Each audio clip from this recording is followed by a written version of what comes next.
You know what I mean? So, all right, man, we live. Man, see, this is a nice discussion, but I would like to discuss this on there, but I don't want to give away no secrets, man. Y'all got to. Yeah. That's not for the general public. Yeah, that's not for the real public, man. See, this is the type of stuff we be brainstorming on, man. Some high level stuff, some 10 years from now. All right, so I just got the. All right, so we live on all channels, man. Let's go and get it started, man. Man, this is the first time Corey ever on the beginning of the show, man. Damn. The first time. Look. It might be raining tonight or something. Man, let's Come go on, man. Let's go and start with CJ with the introduction, and let's go around the horn real quick. All right, I got you queued up. All right, what's up, everybody? CJ, the realtor, broker, owner, Greenwood Realty Group down here in Houston, Texas. Check me out on social media. My handle is CJ Sales Texas, CJSELLS. And check out our website, greenwoodrealtytx.com. If you're a seller, if you're a buyer, if you want to join the team, it's all on there. So check it out. YouTube channel, CJ the Realtor, where we're talking about and doing our luxury home tour. So we're showing you some of the upper echelon, upscale type of homes and properties that Houston has to offer, and we're going out in the suburbs too to show you what they get out there too. So go on there, like, subscribe, share, all that good stuff. I need all that. So call me, text me, you got any questions on real estate, 832-338-3182. And then of course we give back. So our nonprofit, the Massa Academy, website's www.themassaacademy.org. We're teaching our young men ages 12 to 17 knowledge of self-improvement and entrepreneurship. So we need all the help we can get. So check out the website, go in there and donate, whether you want to donate time or money, we accepting it all.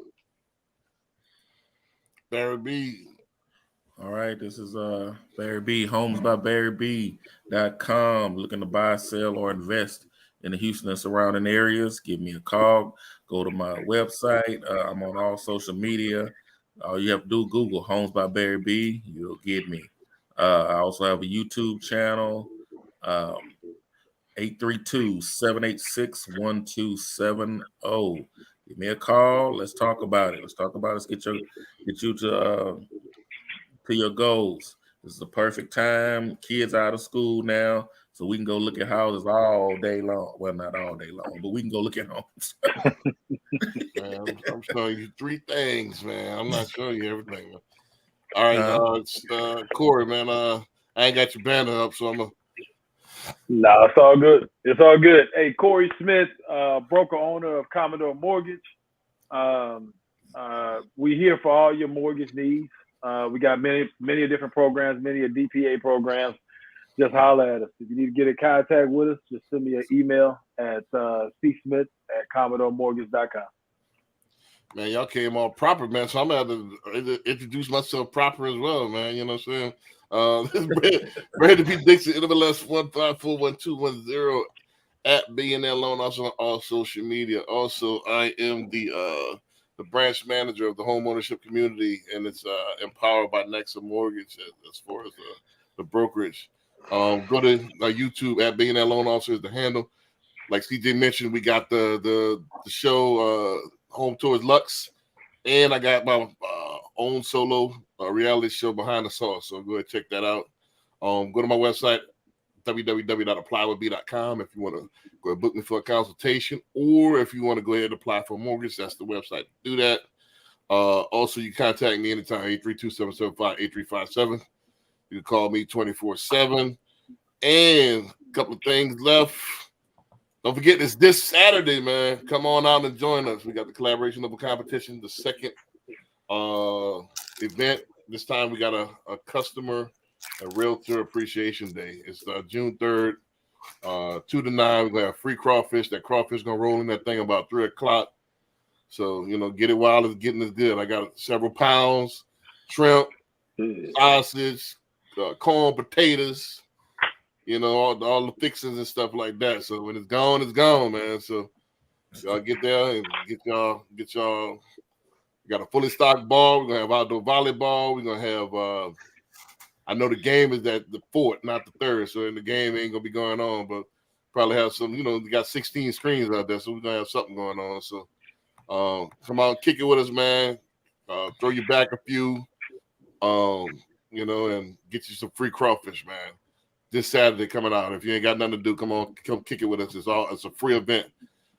Also, last thing, Welt Wednesdays at the Cannon is gonna be back second Wednesday of June. So we're gonna be back Welt Wednesdays, where we're gonna talk about private equity banking. We're gonna talk about side hustles. If you want to join a team, if you want to learn how to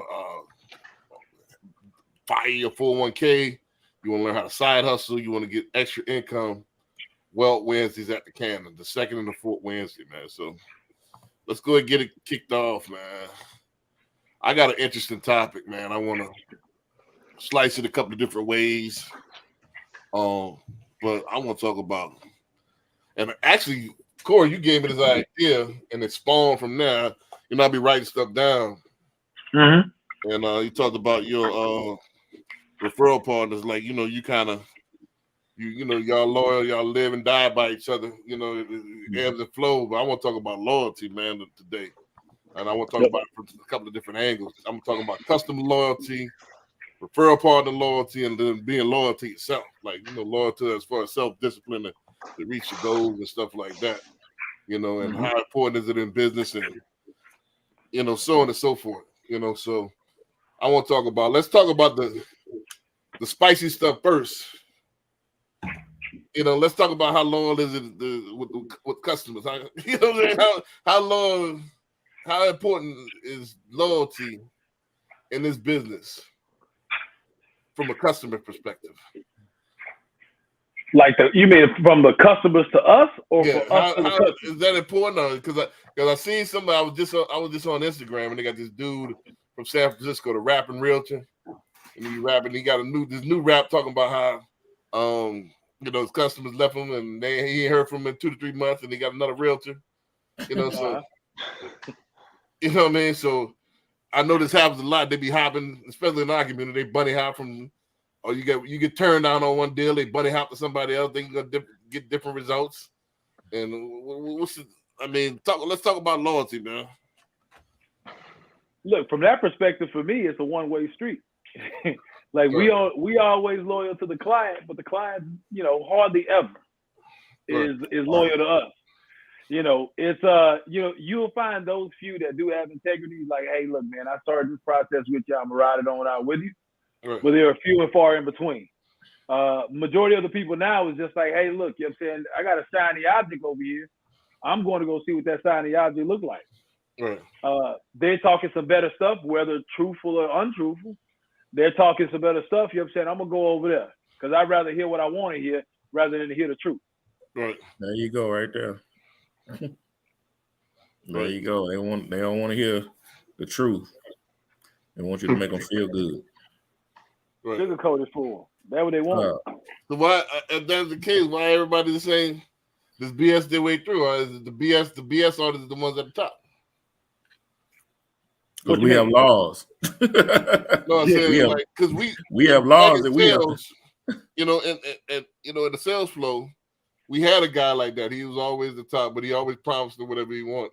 But he always stayed in hot water because, when the junk hit the fan, yeah, he had nothing to back it up. But sometimes he win, a lot of times he lose on that. But his numbers was crazy because he made them feel good, and he told them what they want to hear. He made love to the eardrum. Yeah. Well, yeah. I mean, with agents, we have laws. I mean, it's certain things we can say and some we can't. Some people say what they can't say, and they just don't get caught sometimes. Some do get caught, and you can get sued. Right. So we can't just say anything, and some people do. Right. CJ, what you think about this, man? What's the loyalty factor? Is it important for y'all saying it's not important for the customer to be loyal? Or? Oh no, it's important.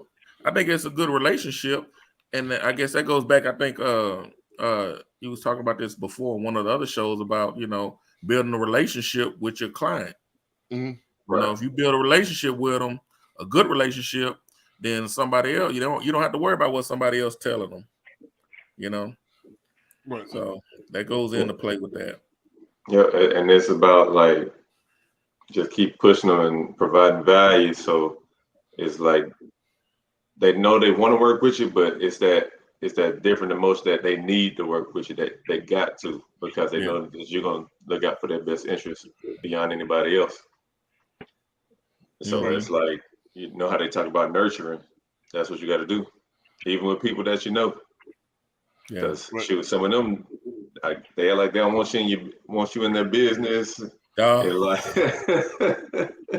like I don't care how much money you make. People you know and family are the worst ones. People who you know and family are the worst ones. I done had a relative. They know I'm in the business. They done bought homes with other realtors. So, and you know what? You know what? I don't even get mad at it. I just You do. Hey, look, ain't it funny, Barry, how they always act like, oh man, I forgot you was in real estate. Yeah. Hey, but check this out.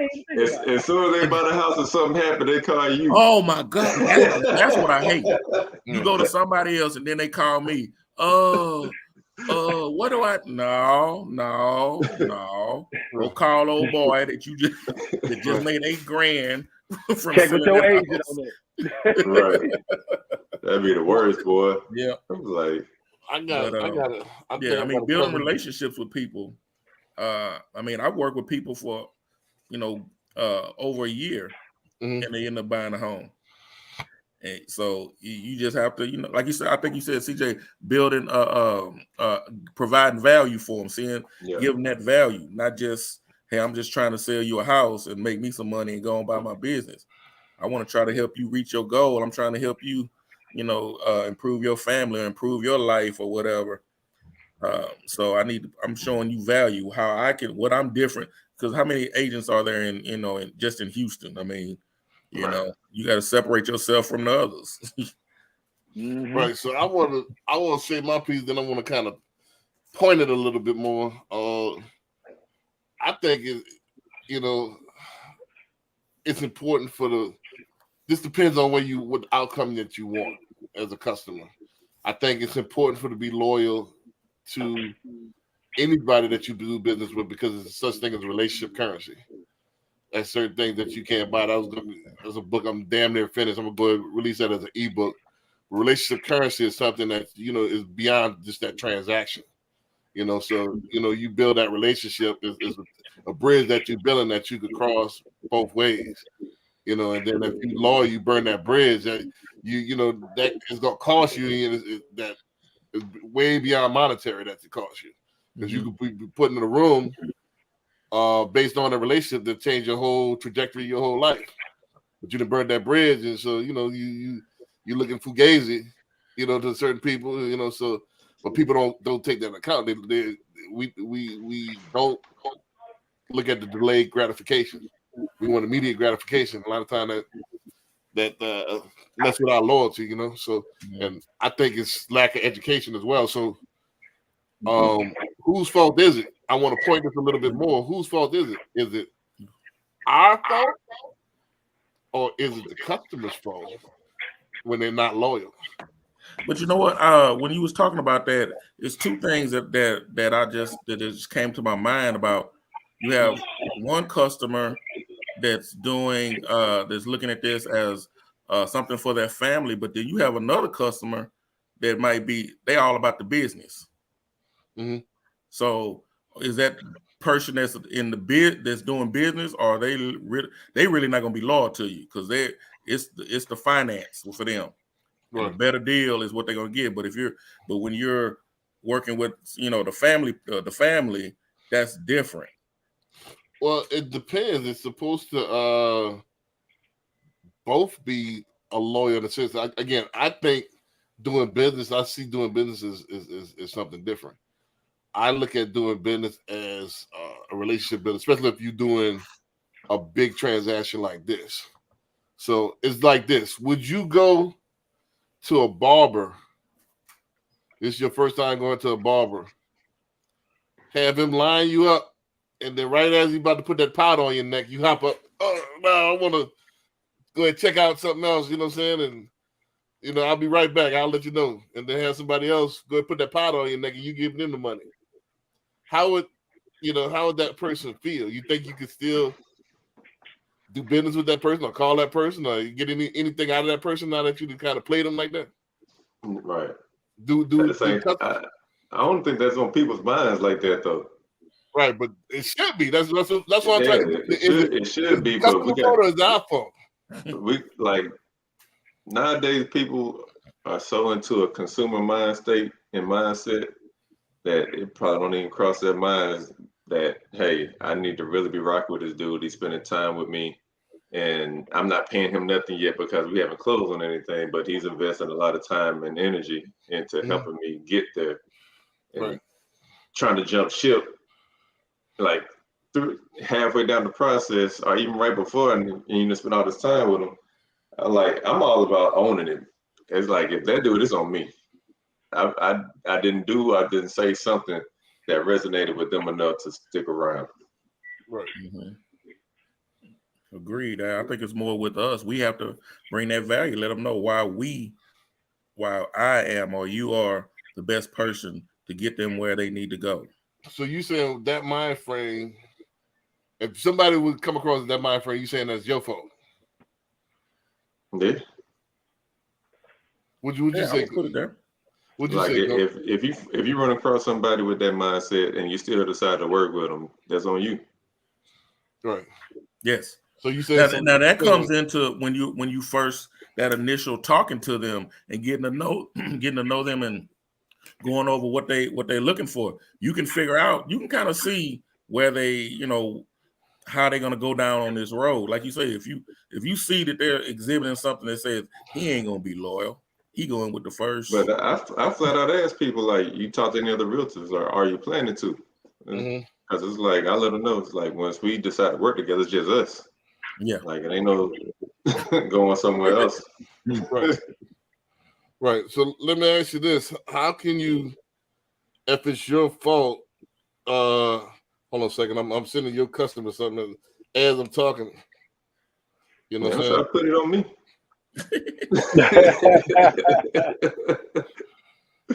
Hold on one second. How can you prevent them? How can you prevent that if they have that type of mind frame?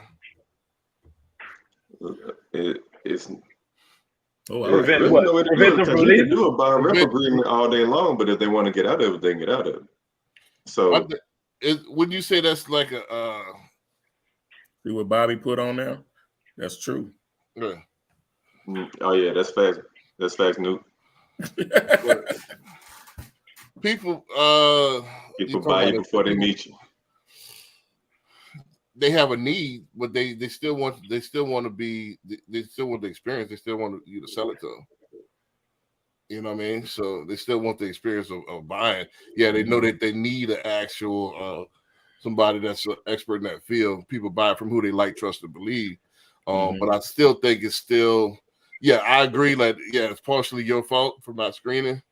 But at the same time, I think it is a character flaw as well. If you could consciously, boom, boom, boom, let me almost put that powder on that neck, and you hop up. You know what I mean? So if I've done everything, to to the T. So I'm about to put that powder on the neck. Hey, I lined it just like you said. Boom, boom, boom, boom. And you hop up. That's something else going at that point. I think there's no way to prevent that, and it's gonna happen. Right. It's gonna happen. You know what I'm saying? It could be something that you did, or it could be expectations of the client. I think it's gonna be tough in an unloyal society. You know what I'm saying? For somebody to actually say, okay, I'm just gonna ride this thing out into the end.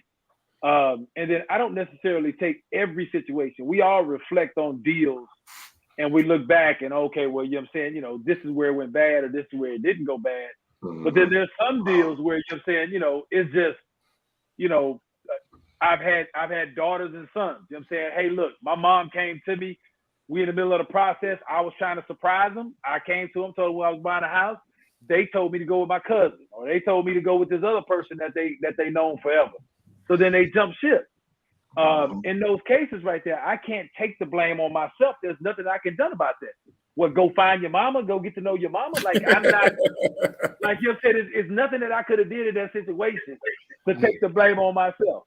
The only And- thing and I it- can say is just we know the industry that we're in. We know what we get ourselves into. We just playing the game.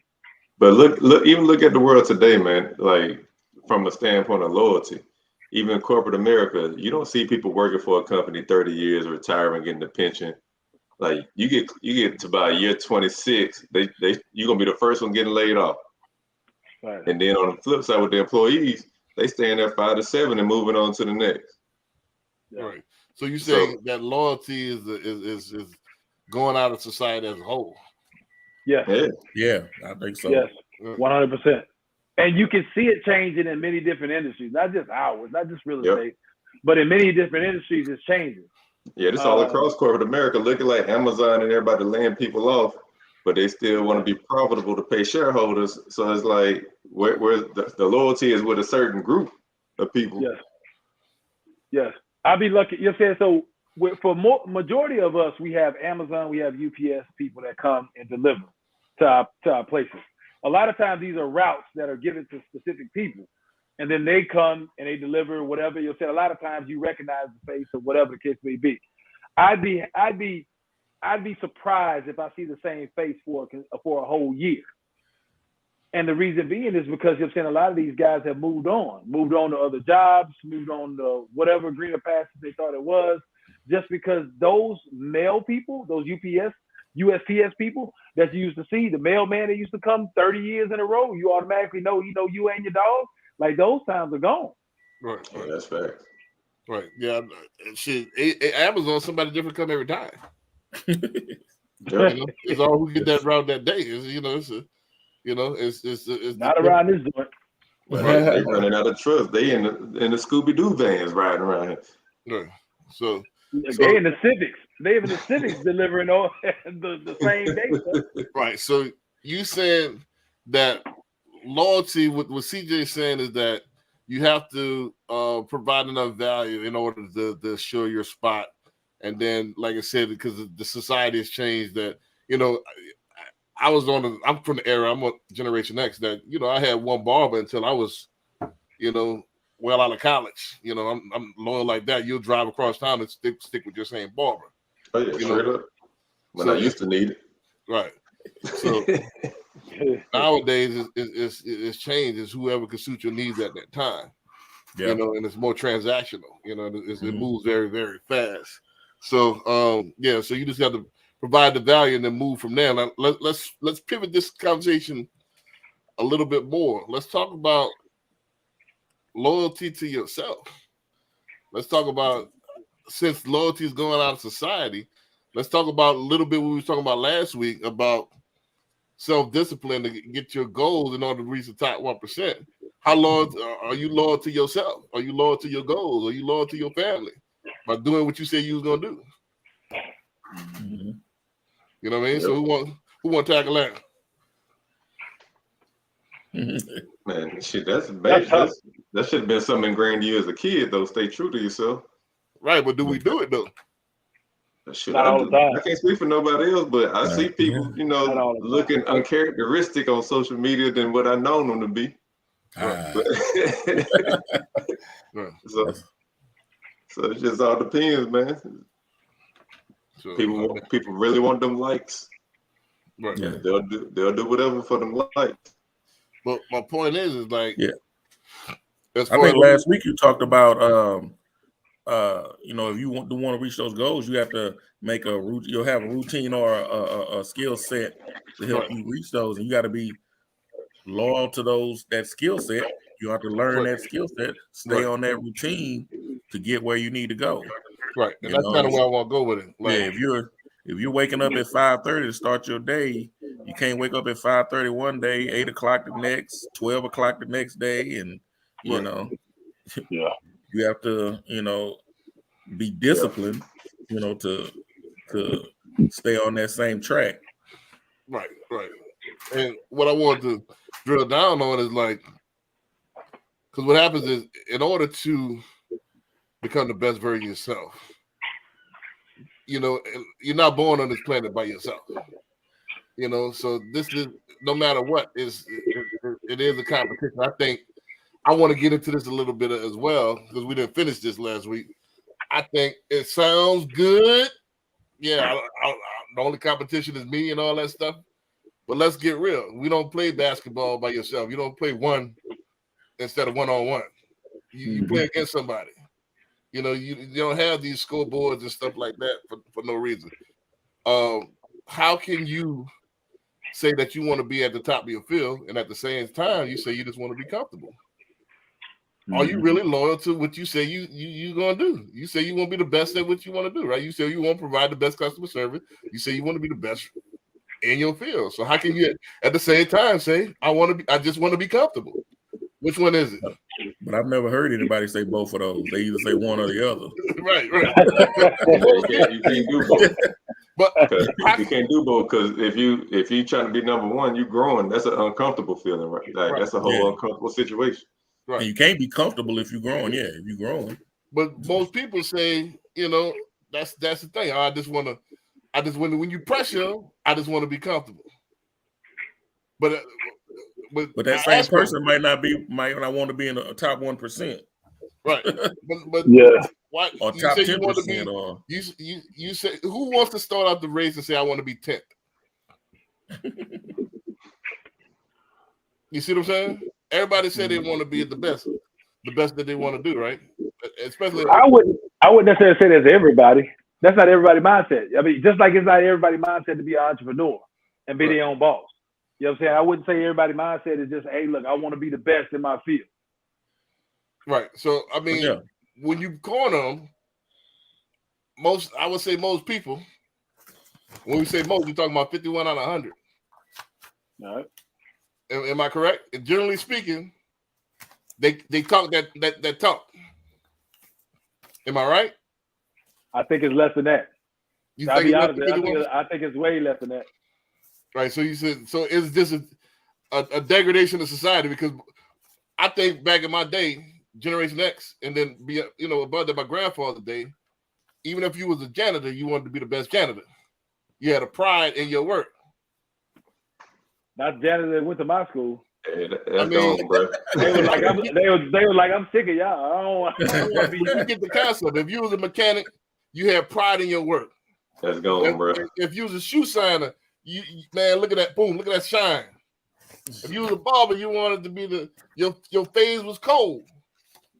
I hear you, but I think pride in your work don't mean you want to be the best.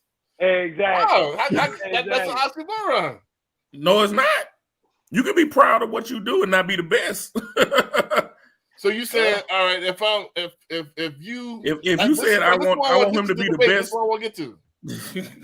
So how can you say if you proud of what you're doing, you can say, man, I'm like the worst at it, but I'm proud of. No, that ain't what I said. See, you I'm throwing in the middle of I'm mediocre at it, but I'm proud of what I'm doing. Look, it ain't the same thing. You know what I'm saying? I get you trying to relate it, but you know what I'm saying, it ain't the same thing. That's just like you know what I'm saying, if you wanted your house to look nice, right? You know what I'm saying? Right. You wanted to go outside and do some landscaping because you wanted your house to look nice. That doesn't mean you trying to get yard of the month. That doesn't mean you trying to get yard of the year. That means you just want your stuff to look nice. You have pride in your house. It doesn't equate to the same. So why? You trying to say that if I'm proud of my stuff, I want to be the top one out of million. Maybe I can't compute. Maybe I can't compute. You're trying to put them together. No, if I'm going to take my time and make my house, I'm going to make sure mine is the coldest out there. So B is taking the pride and the competition together, and that's what he's doing. Mm-hmm. I get that, but just say what you're doing is you taking B's mindset and you setting that on 51%, and that's just not realistic. There's a lot of proud people that ain't competitive. Right. You know what I mean? So you got to have that competitive. Say what? You proud of? You proud of whatever you did. You proud of your work. You want people to be like, oh yeah, that look nice. That's real nice right there. Yeah, but they ain't coming at like, oh, I'm gonna kill them on this over here. Right. It ain't about killing, but you want to be. It is killing if you're trying to be number one. No, but you want to have the best yard. So you got to kill somebody else. Ain't about killing. It's about outshining them. That's the same thing, man. Come on. Kill has a negative one way, overtime. half a dozen another. Right. But don't you have to have the edge at all right, if you doing this, I'm gonna do if you doing XY, I'm gonna do XYZ. You got the roses out there, I'm gonna have the blue roses. I hear you, B, but you outbid it 3-1, man. You gotta let it go. You gotta let it go, man. Everybody ain't on that point. No, I understand what you're saying, but yeah. No, I mean, just being proud of what you're doing don't mean that you want to be better than the dude on the other side of the city. Yeah. You know. I can't compute that. Yeah. That's why. But it's people like that though. Yeah. It's like it's either you win or you learn. I don't know who's the majority, who's the minority. Well, definitely a minority because there's only 1% of 1%. You know what I'm saying? So, but that's what I wanted to get down. I want to dissect that mind frame. Like, where did we get this satisfaction? You know, and I think to me, it's talking out both sides of your mouth. To me, and it's another thing. We in the day and age of the participation awards and participation trophies. Right. Like before, you had to kill it. You had to be #1 MVP. Like you had to do something to get a little trophy. Right. Nowadays, you got to show up. You got to win. You just got to show up now. Right. Everybody gets a trophy. Right. Yeah, everybody. So that's what I'm saying. Like that's what I can't get used to. That's what I don't really understand. I don't get it. Like, why, if you're gonna shoot at something, like I said last week, if you're gonna shoot at something, why not kill it? You know, why not be there? If I'm gonna run for president, you don't run for president saying I'm gonna lose, man. I'm just gonna run. Kanye West did. There's no way Kanye West thought he was gonna win. But if you're being proud of what you're doing, how are you shooting for something somebody else is doing? Well, let's say, for example, all right, I want to be. If I'm gonna get into something, let's say anything. Let's just say, all right, I want to be. Let's take it away from real estate. Let's say I want to be a cop. Or a cop is a bad thing. Not a bad thing. Bad example. That's not a good example. Let me say any profession. A teacher. Let's say a teacher. Right. Mm-hmm. You don't go in the mind frame like, look, I want to be an exceptional teacher. I want to be the creme de la creme of teachers. The cream gonna rise to the top. I want the awards. I want the accolades. I want my students, excelling. You don't go in there with that mind frame? When the last time you been in a school district? When the last time you been in a school? What teacher can you point out that was just like, look, I'm as old as that what I do. You know what I'm saying? Ain't no teacher better than me. I just that gone? Look, I've been in several schools just saying I ain't met no teacher like it. They just trying to make it through the day. Now the one part you said about trying to make your students better, yeah, you want to do that. But as far as I want all the awards and all that, they don't go in there like that.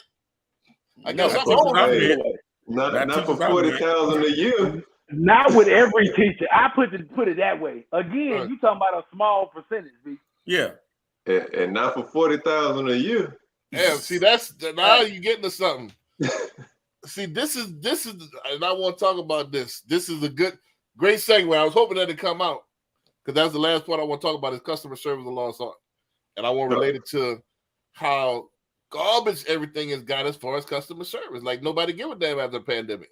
Is it because everybody want to be a millionaire? In order for you to do maximum effort, you got to be a millionaire in order to do maximum. When are you going to put your maximum out there?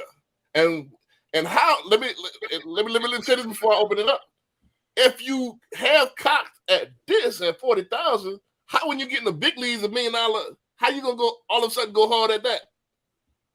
If you play like Deion Sanders, if you practice half-ass, how when you get the game you gonna go full speed? They think they're AI. How does that gonna happen? So if you have cocked at 40,000, when you get in if you get a position that you 6 figures or more, you don't have the repetition. Right. How that's gonna happen?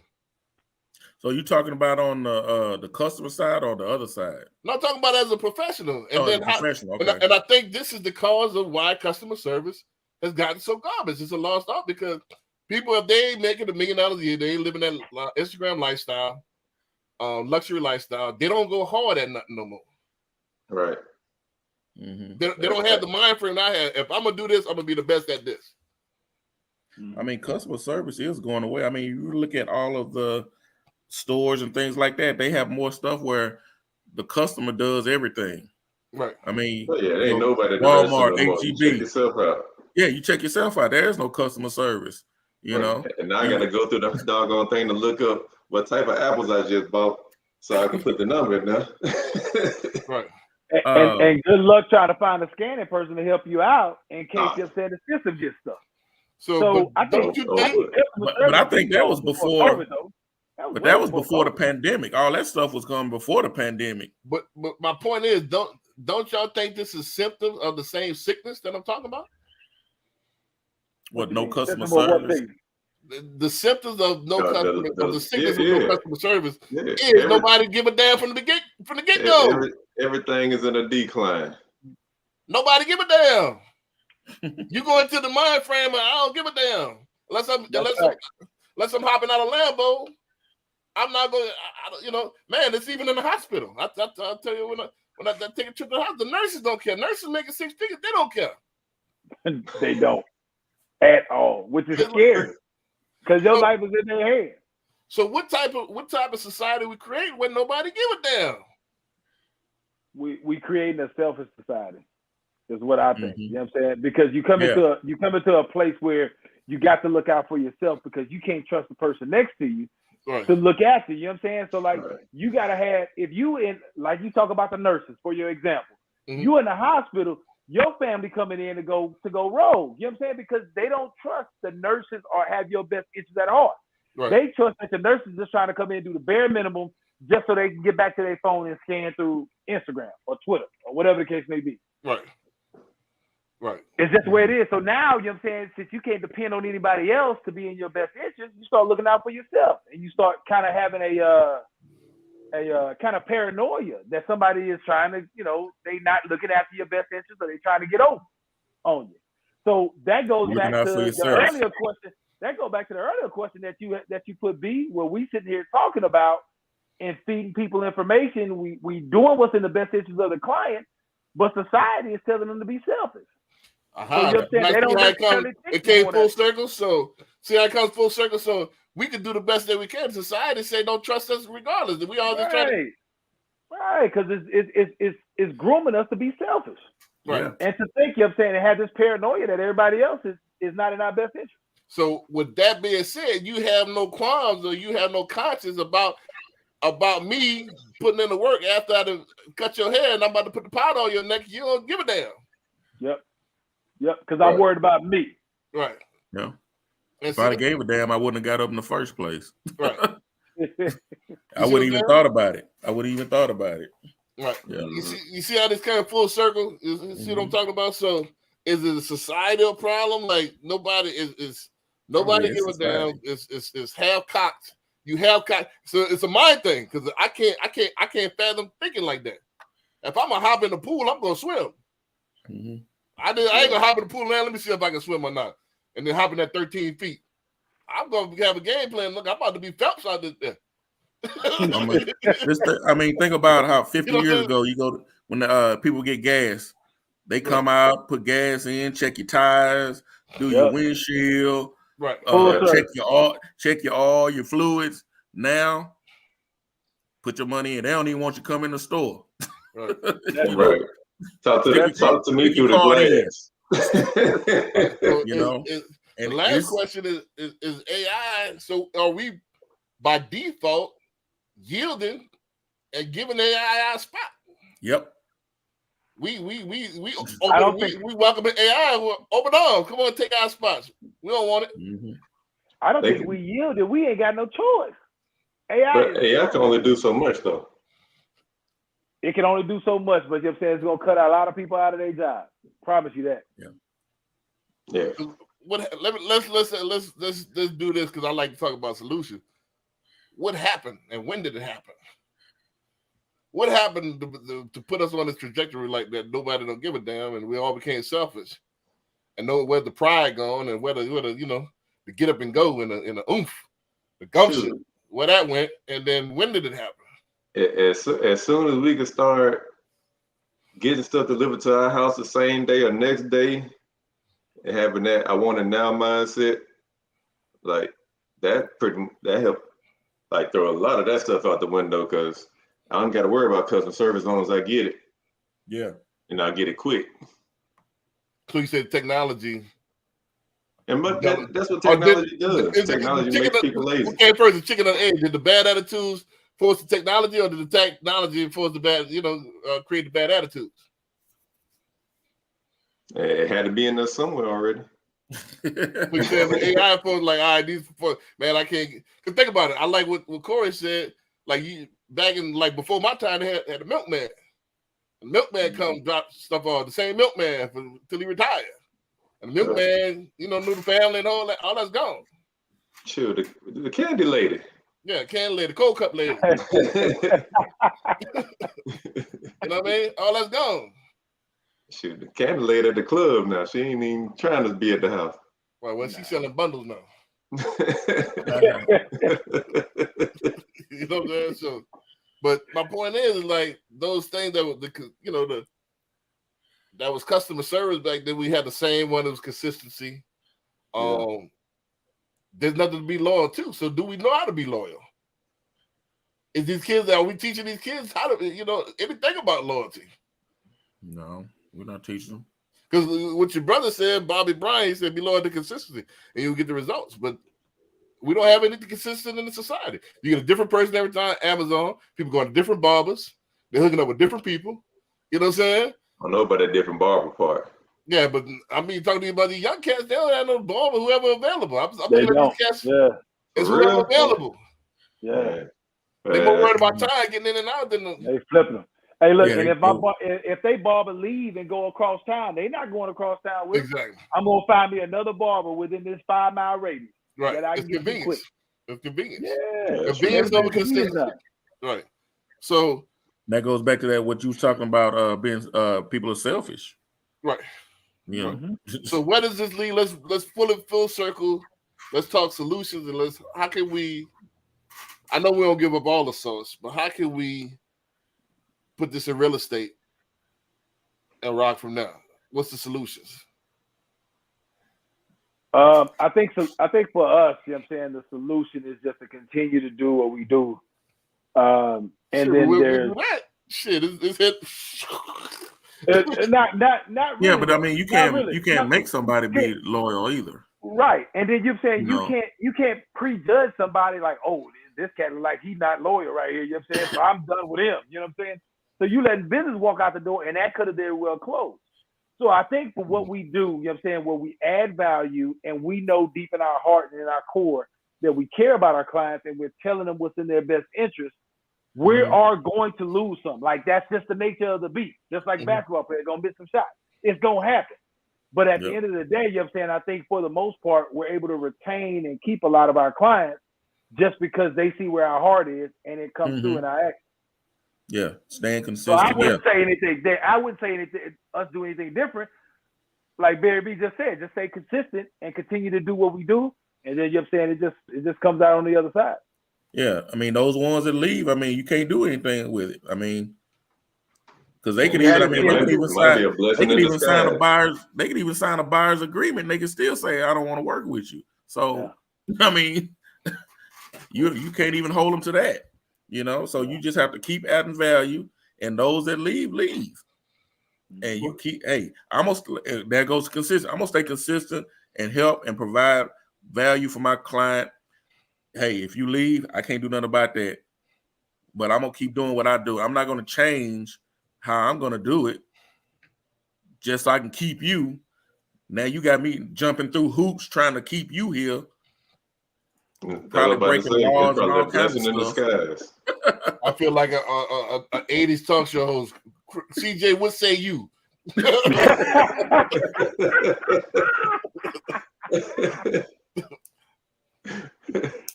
Nah, man, I just said like it's still really about that consistency, and like I still take ownership of it. So do a better job on the front end, qualifying your client, a potential client, Because if you, like I said, if you already know how they are, you decide to work with them still, it's on you what the outcome turns out to be. I would say my 2 cents is this. I disagree. I think there's something that we can do, and it's not going to be popular. I think if you set the precedents up front on how we do business and we come to agreement, I think, like I did this guy the other day, look, this is how I get down. And, I believe I'm old school. I believe in integrity. I believe in this and that. And I believe in a relationship currency. You know what I'm saying? So if we talking about your word, let's stick to the word. Let's have honor. Hey, and real quick, that used to be like back when I was coming up, like 90s, like you really had to stand behind what you say. Right. Like somebody would say about you.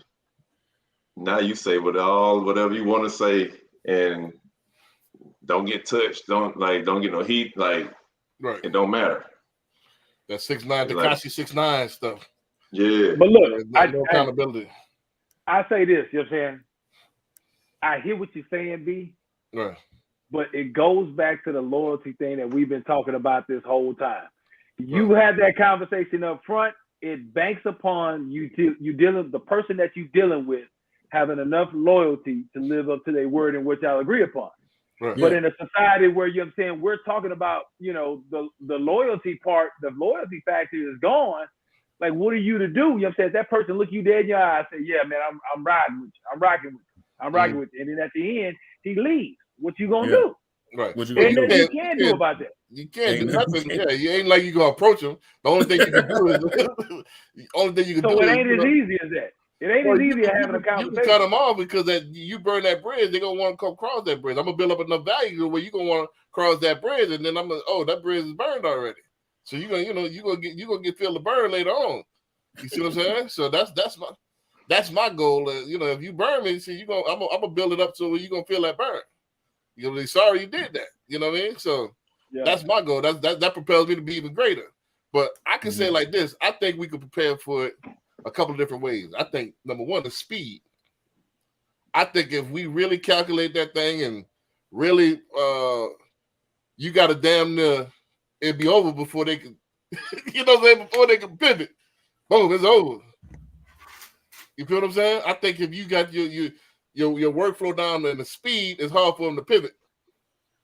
You see what I'm saying? Mm-hmm. And you got to make it like Mattress Mac did to where it's so easy that they have nothing to complain about.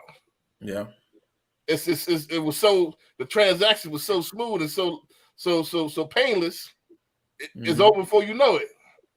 Yeah. Mm-hmm. But if you got all these pain points for them, now they're gonna look at the options. Yep. Well, that's true. So I think speed, just like Deion said, that speed kills. You got it together. You got to, we close in 10 days, 14 days. Boom, I got everything set up. Boom. Soon as we, what I'm saying, I already got as an agent, I already got the 3 houses that they want in mind. So boom, we're going on the contract this week. We're gonna be closed in 10 days. Or you know it, boom. You ain't got a chance to pivot. Now, speed also gonna depend on them too, because they have to do certain things. Not if you box them in. Shit. You gotta ask the right question. You gotta box them in. Look, I want to know what we looking for. Mm-hmm. And when they start with the hands, see, I want something. It don't exist. This is the rule I always used to teach in class. When they start doing all this with the hands and they try to, it don't exist. The question you got to ask is, where have you seen this before? And if they hadn't seen it, it's in their mind somewhere. That's why I haven't put it on paper. You know what I mean? Yeah. So what are you looking for? You got to really drill down on what you're looking for. And they start imagining stuff. I want a 6.5 bedroom house with a jacuzzi in the front lawn. Where have you seen that? Show me where you see. I nip a lot in the bud. Show me. What you talking about? But no, I agree with that. Yeah, if you do it so fast, they ain't even got time enough to change their mind. Right. No. Well, I've been talking to this. We get ready to close next week. We about to close next week. You know, so you got. I already Then got I this want to offer ready for you. we can go and get up out of here. This is you got to make the decision for them. I think if you keep on, you wait for them to make the decision, they'll never make the decision. You got to make the decision for them. You see what I'm saying? And this is in the book. You know, you got to make the decision for them. You box them in, boom, boom, boom, boom. All right, we're gonna go ahead and put the offer in on this property, right? Where you want to come in at? I'm gonna assume the sale. You want to come in at 625 or 627? And then I'm gonna shut up. That sound good. That sound good. I'm gonna shut up. I'm gonna make you sell me to get out of that. Now you gotta see what happened was. Nah, what we gonna come in with? Where we gonna come in at? 627, 628. What you want to do? I ain't asking you if you want the house. I was just getting ready to say that's one of the things I always ask them. As soon as when we look at a place, what do you think? You want to put an offer in on it? Nah, see, you give them a chance to say no. Nope. You don't give them a chance to say no. You got to make it. It's in the book. Easy to say yes, hard to say no. So I'm not gonna ask him if you're gonna put an offer in. I'm gonna assume you already gonna put an offer in. So, all right. So I'm where you want to go in at 625, 624. But I'm gonna make you seem like you got a decision. You want to go in at 624? Nah, I'm gonna shut up. Now you gotta explain. Well, see, you know, I don't know the backyard. All right. Well, didn't you say before while I'm in the backyard that this backyard was pretty good, right? Now what's going on with the backyard? I thought you said the backyard was pretty adequate. Now, and I'm gonna shut up. Listen, now you gotta sell me.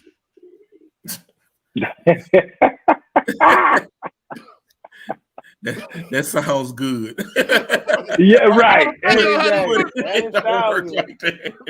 Look, you gotta tell me, man. That's hold on.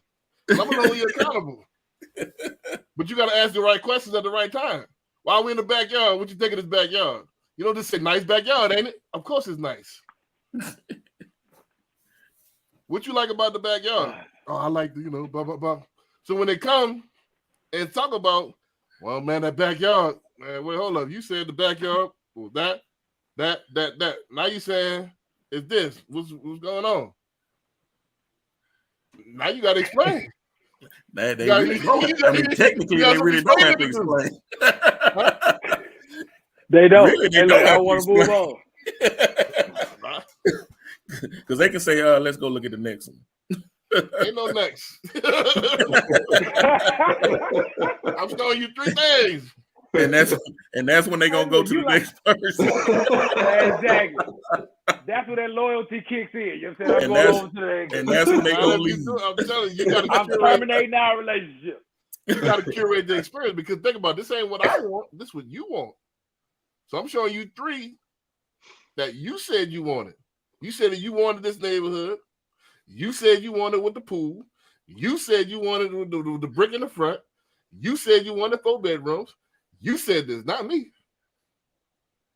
And when I show you this, boom, I'm gonna ask you what you like about it, not what you don't like about it. And you're gonna tell me.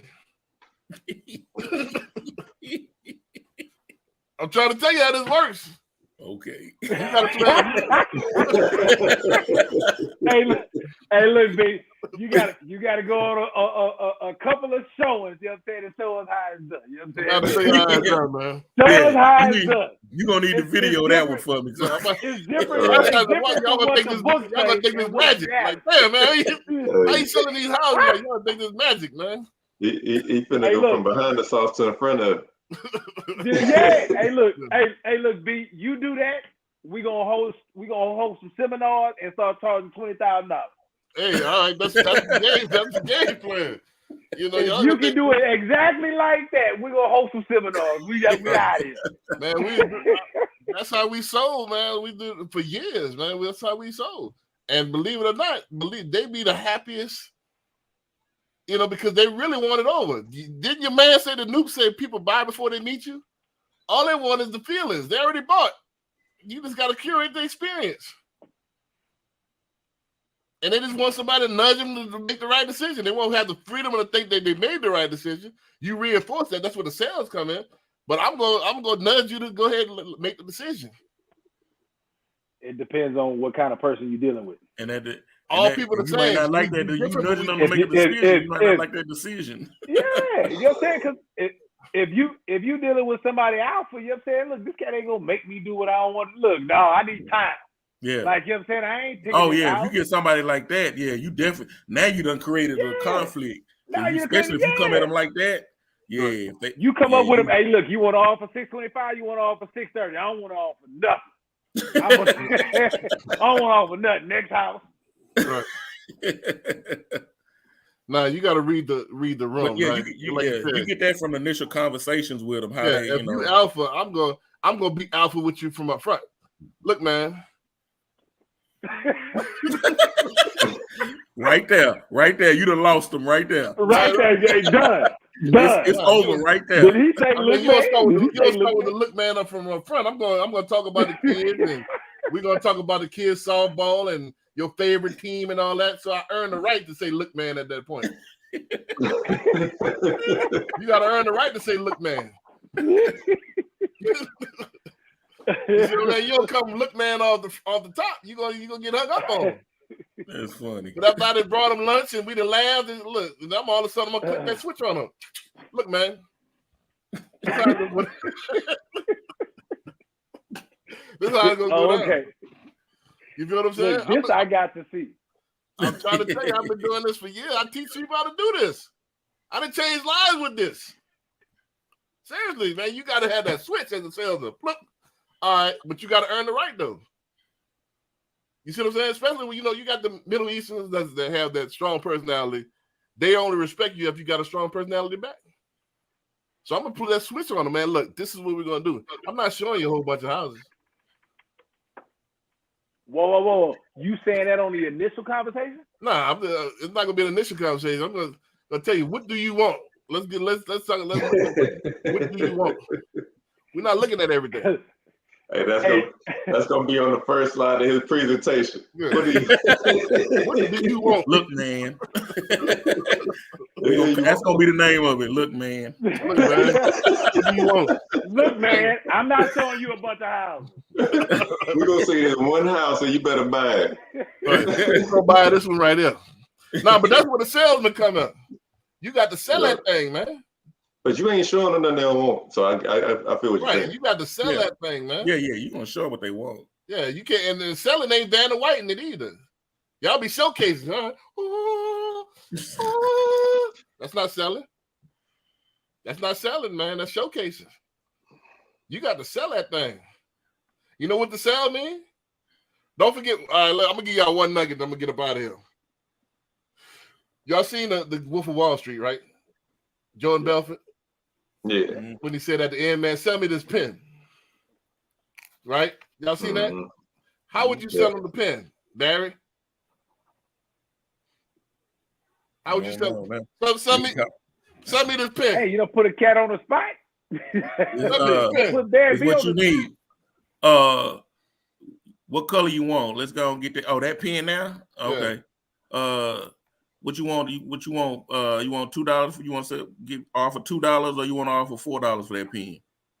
You ain't selling me. That ain't selling. How would you, CJ? How you gonna sell this pen? Sell me this pen. Man, I saw the movie.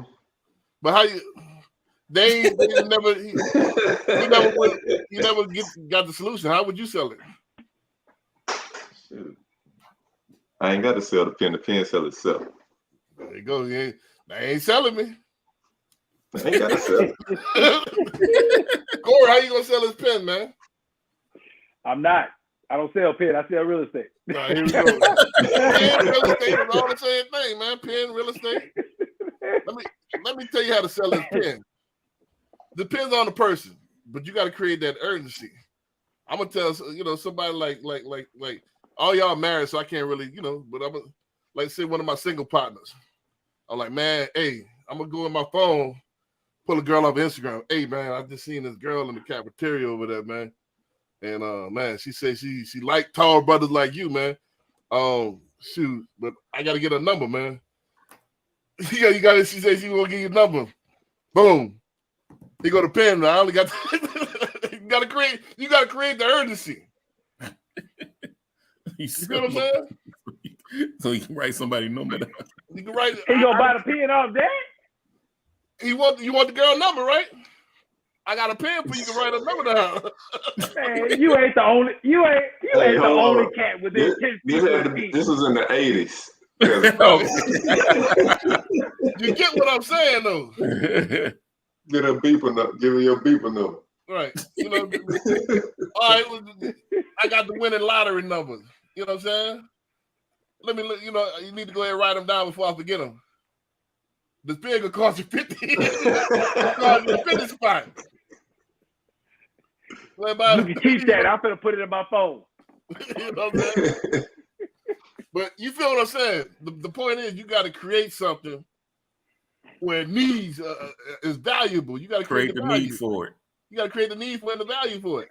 Man, didn't Mark Jackson sell the pen he used to sign his new contract? I think I saw that. Who? Who did? The quarterback for the Ravens. Lamar Jackson? Yeah. He sold it. I think he sold the pen. He just signed his new big contract. Okay, probably so. And somebody probably bought that thing too. I'm pretty sure. Yeah. Sports memorabilia is big, man.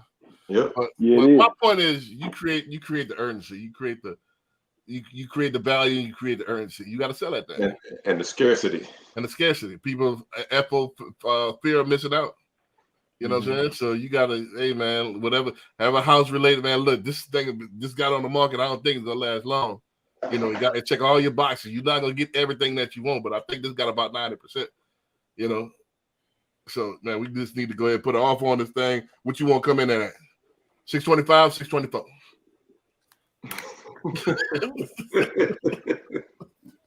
You feel what I'm saying? Man, I just seen like they, you know, I just called listeners. They got two other offers, man. We need to come in strong on this one. What you want to come in at? 627 or 628? I'm not asking.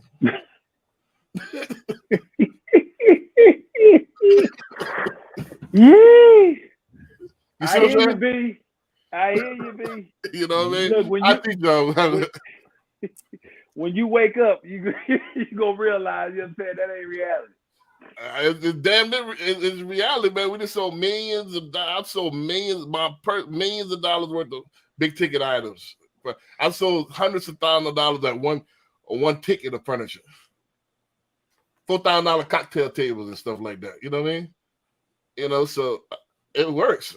I've seen it work hundreds of times. You know what I'm saying? I've seen it work. Mm-hmm. I've seen my people do it. You know, it works. Assume the sale. It works. You know what I mean? It's like I think Chris Rock said, I'm gonna say this when he said, man, it's all about the confidence. If you like, pardon me, she was like, nah. But if you know, say you take the lead, you teach, tell, and take control. I'm gonna teach you something, and I'm gonna tailor my pitch, and I'm gonna take control. This is what we're gonna do, and I'm gonna take you to that register, and we're gonna go to that. We're gonna sign that contract. You see what I'm saying? You make it sound so easy. It's easy if you follow the system. You follow the system is easy. Trying to tell y'all, but you gotta have a roadmap. You don't have a roadmap, you hoping and wishing, you'll never get there. You don't know because you don't know what you shoot at. We hustle, baby. That's what most realtors don't have a game plan on how to get these people to the finish line. That's why they show them with 20 houses, 30 houses until they get buyer's fatigue. And then everybody need an oil change. Huh? By the time they done, everybody need an oil change. You didn't put 3,000 miles on your joint. You know what I mean? Like, come on, man. Yeah. I'm showing you 3 houses. I might put that on a commercial. I'm showing you 3 houses. You better pick one. They gotta get you. They gotta get you on HGTV. You know what I'm saying? That's how you do it. You got 3 houses. You gotta pick one of these. Yeah, 3 houses. Hey, he will have the shortest episode of House Hunters ever. Right.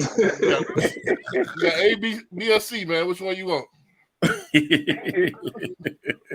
You know Let what I mean? B tell you, you only got A. You ain't got no BC. You got A. You know what I'm saying? Yeah, you got A. We're not going to B and C. Right. That's it. We ain't going to B and C. What we got to go to B and C for? You said you like the bedroom on this. It's done. So. I would say 60% of the time I hit it on B. 60 because that A, I'm warming up. Because I'm gonna use A to make you. I'm gonna drill down on B. All right. So when I ask you what you like about this, I'm taking mental notes. You know what I'm saying? I like this, this, and this, but I wish I had this, this, this, and this. I like this, this, and this, but I wish I had this, this, and this. So when you say what you wish you had, now I show you something of that list, but I wish you had. Now this got this, this, this, and this, and this, this, this, this, and this. This got this, this, and this, and this, this, this, and this. That's it. Where we going in at? 628 or 629? He keep going up too. He keep going up too. You feel what I'm saying? Man, let me go ahead, man. Let's get out of here, man. It's almost 9 o'clock, man. So, man, we'll see y'all next week, man. Y'all come, man. If y'all catching this, come on out, kick it with us on Saturday, man. Come on out, kick it with us Saturday. You know, at the Powder Keg on Britmore, man. Okay. All right. Peace. All right.